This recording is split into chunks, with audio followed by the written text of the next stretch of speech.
Hello lovely people, welcome to my Dewithon TBR. Sophie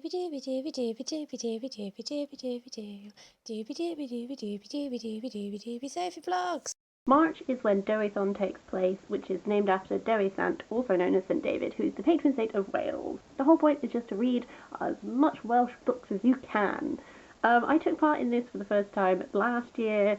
I'll link that video down below in case you want to hear about what I read last year. Before I dive into my TBR, I would just like to say that I've specifically worn my Welsh Love Spoon earrings for this very occasion. I hope you can see them. They're by Miss and Tits. She's one of my favourite artists. She does a lot of stuff that's drawing on like Welsh mythology and stuff like this, as well as other things. So I just wanted to wear them for the TBR. I essentially have 3 books that I definitely want to read, and then a couple of extras just if I have the time. So, first of all is on my Kindle, I want to read Howl's Moving Castle by Diana Wynne Jones. I know Diana Wynne Jones was not like born in Wales, but she did spend a bunch of her life in Wales, and I gather that it was quite influential in her work.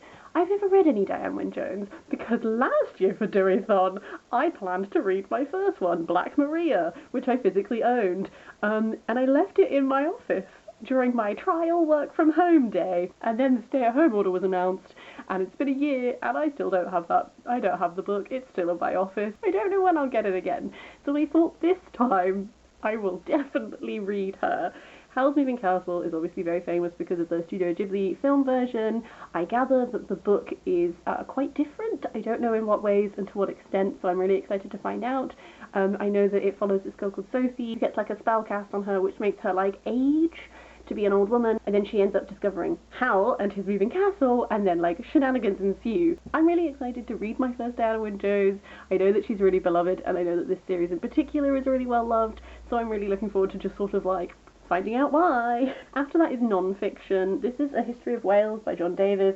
I know that this is a really well-regarded book about Welsh history. I have a couple of different books on Welsh history that are on my TBR pile. Most of them have been lent to me by my partner. Although he was brought up in England, his family is Welsh, so he's been the person who's provided a lot of Welsh reading into my life. I asked him which one of the Welsh history books that are on my pile should I prioritise, and he said that this is the one that I really should. So I'm really looking forward to just getting like a better sense of Welsh history as a whole, because I feel like I know pockets, but I feel like my sense of it as like a broad sweeping thing is probably quite limited. So I'm excited to give this a go and just like see what I discover. After that is a Godocin by Aneirin. This is the earliest known major work of literature in a native language of the British Isles. I'm going to do a little bit of reading from the label because I want to get the facts right. So this is a poem that accounts a warrior band of 300 men who set out from the region of Godocin, which is around south of Edinburgh, and they met in battle at Cathrace,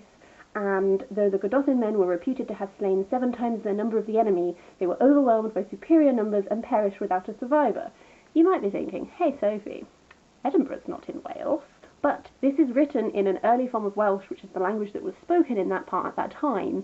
So although it is about events that take place in Scotland, actually the language that this is written in is an early form of Welsh, and this text has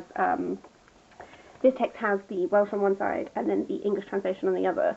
My Welsh is not good, let alone early Welsh, so I will definitely be relying upon the translation. However, I do love these versions where you have the original text and the translation, because I just think it's really fab and a really great way of helping like people who are learning languages or interested in languages to see how like translations go and that sort of thing. So this is one that I think is really interesting, and just like the concept of reading like the earliest known piece of work written in a native British language is just like very intriguing to me. So this is the final one of those 3 which I am like definitely prioritising reading during Dewithon. I also have 3 extras that are just like if I have the time.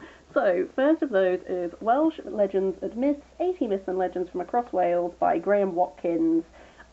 This is just a collection of Welsh myths and legends. I'm not sure if I'll read all of this in one go over the month, but I thought it might be nice to like dip into some of them and just sort of like pepper them throughout the reading experience might be fun. Also, the Dark is Rising sequence by Susan Cooper is drawing upon a lot of Welsh myth and legend. This is specifically based around King Arthur, and I believe that it's drawing upon like the Welsh sources for that, like the Mabinogion and stuff like this. So this is like a YA fantasy. I read some of this when I was a kid. This is my copy from when I was a kid. I have no memory of how far into this I got. I don't know if I read the whole thing and I just don't remember it, or if I just started it and just never finished it. So I would like to read the first book from this, which is called Over Sea Under Stone, because as we know, I'm having a bit of an Arthurian reading moment at the moment, and this has been on my list to read this year anyway, so I thought if I could maybe read the first book in this, because it is drawing on like Welsh legends and stuff like that, it would tie in quite nicely with Dewithon. And then finally, another book on my Kindle, I also have Queen Bees by Sian Evans. Queen Bees is one that I mentioned that I was potentially going to read in Non-Fiction November, but I over-egged my TBR for that. I believe it's in the 50s, in the post-Second World War period, and the way that, because of how class distinctions changed during the war, that it then opened up this way of, like, society hostesses becoming, like, influential people. And I don't know if any of these society hostesses are Welsh, but I know that Sian Evans is, so I just thought I would throw it on as an extra. And, yeah, we'll see how many of these I actually end up reading, but I definitely want to prioritise those 3, if nothing else. I would love to know from you, are you taking part in Dewithon? Even if you're not, do you have a favourite Welsh book? Do you have a favourite Welsh writer? Any of these things, I would love to hear your recommendations or your thoughts in the comments down below. Otherwise, I will be checking back in at the end of March, and I will let you know how many of these I actually get to. But in the meantime, I hope you're having a lovely day, and I will see you next time for something different.